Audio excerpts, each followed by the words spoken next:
les nouvelles du Facteur.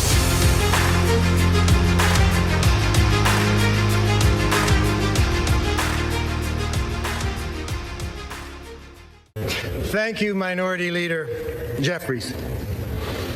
Hakeem, I've got to warn you. 2 years ago, I got 100% of the vote from my conference. There's somebody else I want to thank. The gentlelady who served as our presiding officer this week, our clerk, Cheryl Johnson. You know, my father always told me, it's not how you start, it's how you finish. And now we need to finish strong for the American people.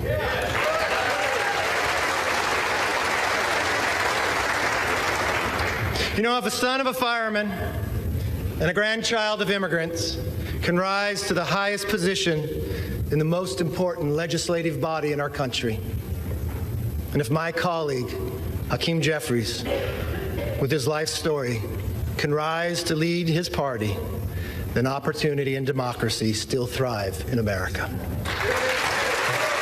To Leader Jeffries, there will be times we agree, and many times we will differ. I promise our debates will be passionate, but they will never be personal. That's my commitment to you.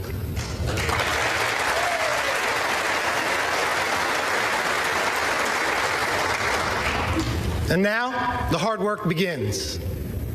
What we do here today, next week, next month, next year, will set the tone for everything that follows.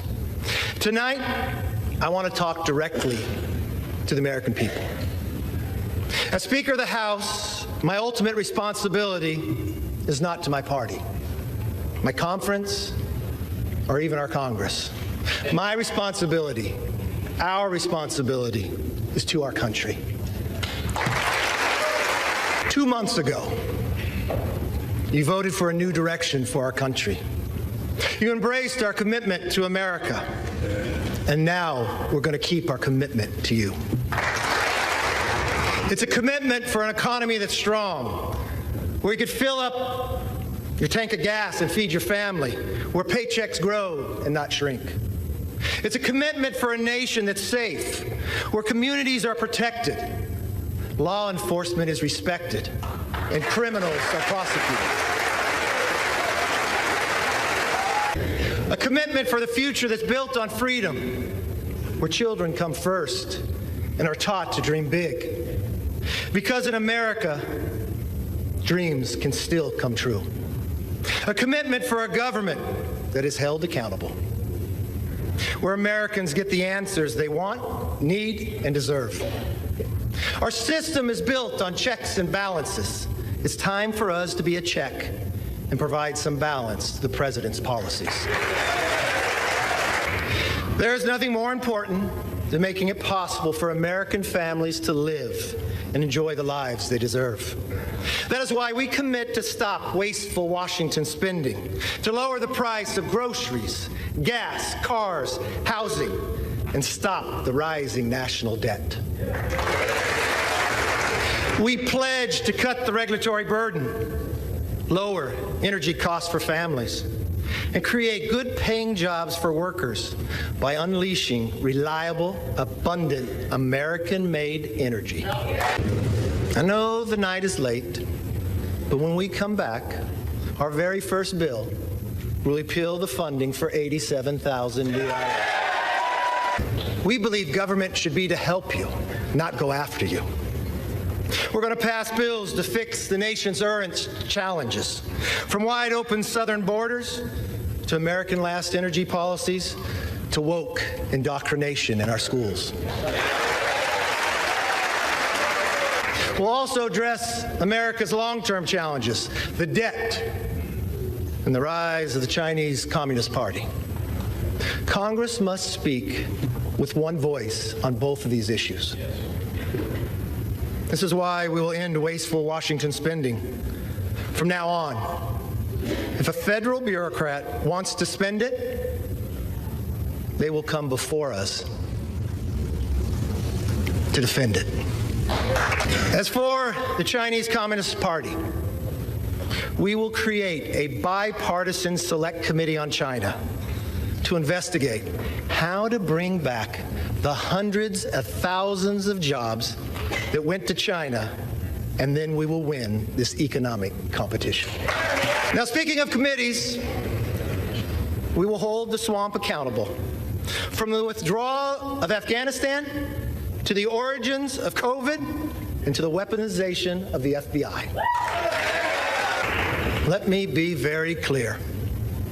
We will use the power of the purse and the power of the subpoena to get the job done. This is something we should all agree upon. We will stand up and speak out for the backbone of our economy, the hard-working taxpayer. It's nighttime here in Washington, but in some ways, it's also like a new beginning, a fresh start. My friends, this chamber is now fully open for all Americans to visit. I want to give all Americans a personal invitation. You are welcome to see this body at work.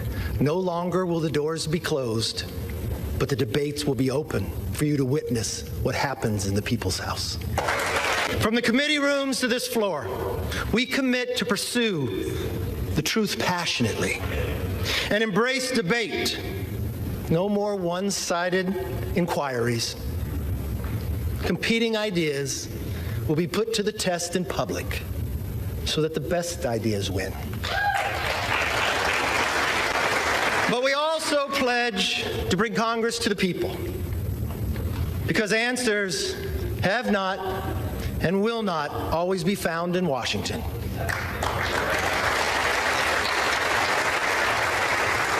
That's why one of our very first hearings will be held on the southern border. No more ignoring a crisis of safety and sovereignty. We must secure our border. We must get America back on track. Now, on a personal note, to my family, here and at home, to Judy, Megan, Connor, Emily, my brother Mark, Monica, Zach, and yes, my mom, Bert. I am where I am because you are who you are. I'd also like to thank my constituents in California's Central Valley. Yes, and especially my hometown of Bakersfield. I don't know if you're familiar with music, but as Buck Owens sings, how many of you that sit and judge me have ever walked the streets of Bakersfield? Well, I've walked those streets my entire life. I know its people. They're hardworking and relentless, optimistic about our future. And I'm very honored to have the opportunity to represent them. I am a son of a firefighter. I saw firsthand what it means to have hard work, leadership, and service to others can change people's lives. And that is exactly why we are here today, to serve you, the people. We come here with the support of our families and the faith of our neighbors to be their voice in Washington. For all the wives and husbands, children and parents who are watching, a loved one to be sworn in, I knew it took a couple extra days. I'll be honest, it's not how I had it planned. I want you to remember this moment. Take it in. Your loved ones are about to make history. My colleagues and I thank you for your understanding and your sacrifice, and we will work every day to make you proud. My most favorite spot in this building is not in this chamber. It's in the chamber they met before, in Statuary Hall. It's my favorite place to take people on a tour. You see, it's where Abraham Lincoln served. He was just a one-term congressman, sat in the back. I like to go to that spot, and I like to stand where he stood. I like to do it at night when people aren't around. I like to look over and look at the clock. Because that's the same clock and same view that Abraham Lincoln saw. I've watched Lincoln serve in the greatest challenge to our Constitution, the Civil War. I watched him take peoples who were rivals and put them together. I watched in a time that he did not know if a nation could sustain itself, but he dreamt of a future and built a railroad across the nation. I want us to all take a moment one time that you are here. I want you to stand there. I want you to look. And I want you to think, if America could do it then, we can do it now one more time.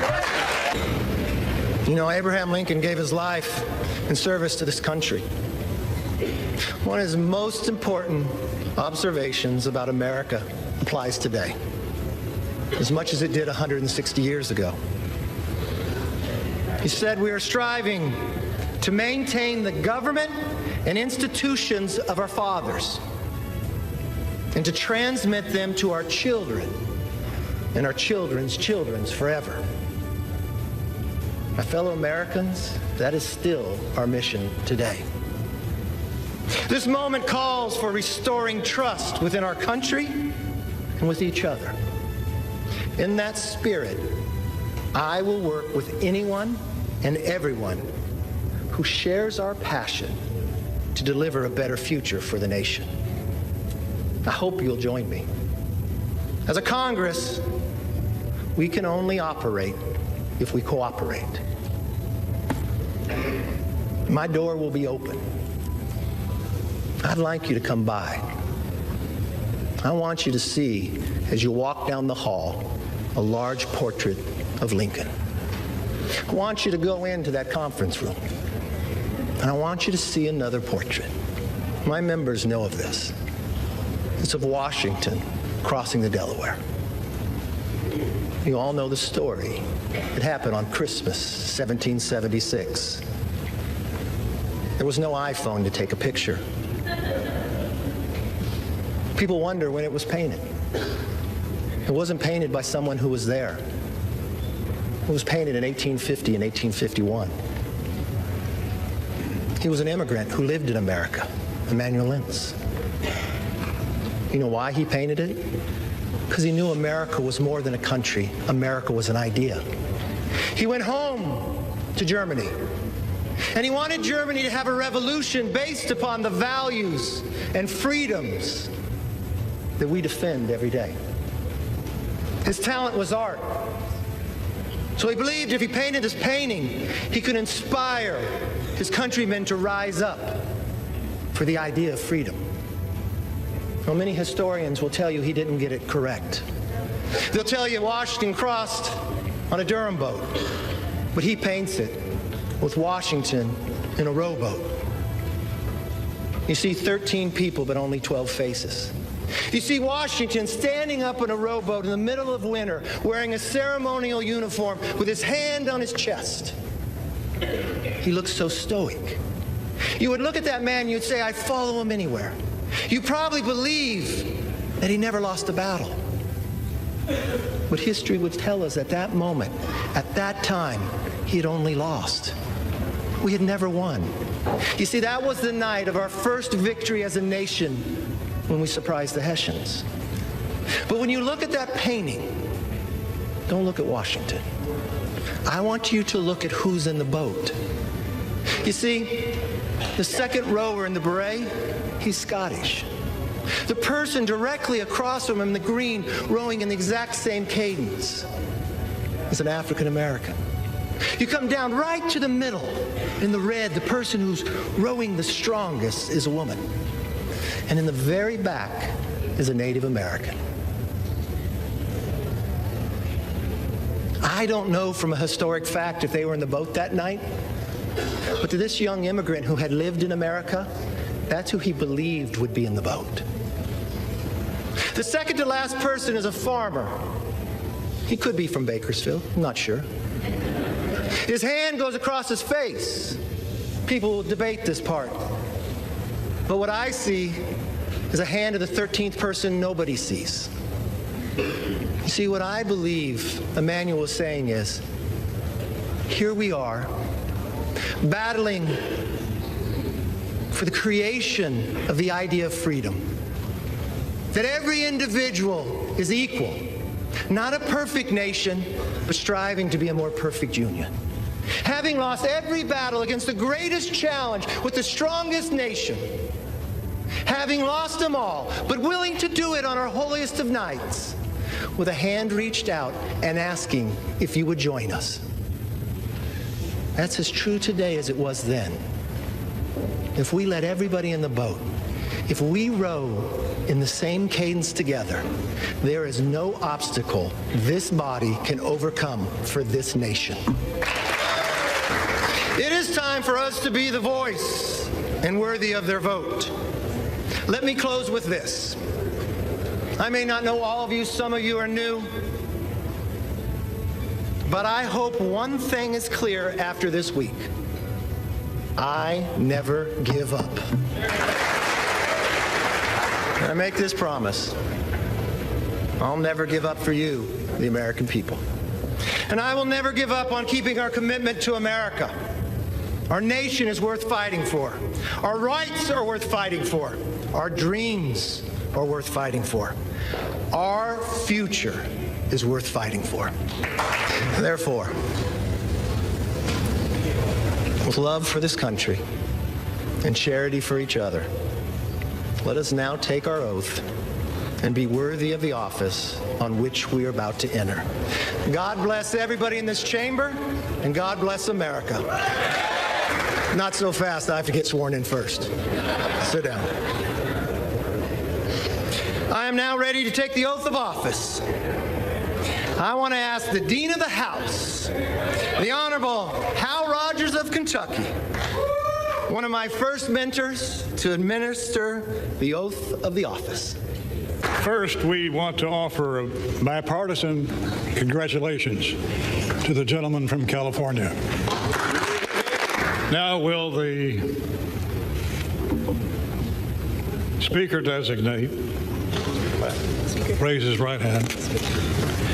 Do you solemnly swear that you will support and defend the Constitution of the United States against all enemies, foreign and domestic, that you will bear true faith and allegiance to the same, that you take this obligation freely without any mental reservation or purpose of evasion, and that you will well and faithfully discharge the duties of the office on which you're about to enter?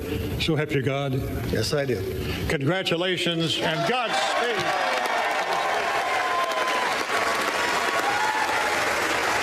According to President, the chair will swear in the members-elect en masse. The members-elect will rise. The chair will now administer the oath of the office. All members-elect will raise their right hand. Do you solemnly swear or affirm that you will support and defend the Constitution of the United States against all enemies, foreign and domestic? That you will bear true faith and allegiance to the same? That you take this obligation freely without any mental reservation or purpose of evasion? And that you will well and faithfully discharge the duties of the office on which you are about to enter, so help you God. Congratulations. You are now members of the 118th Congress. Pour ceux qui veulent soutenir notre travail, les liens sont en description. Vous n'avez pas entendu parler du Facteur ? Les nouvelles du Facteur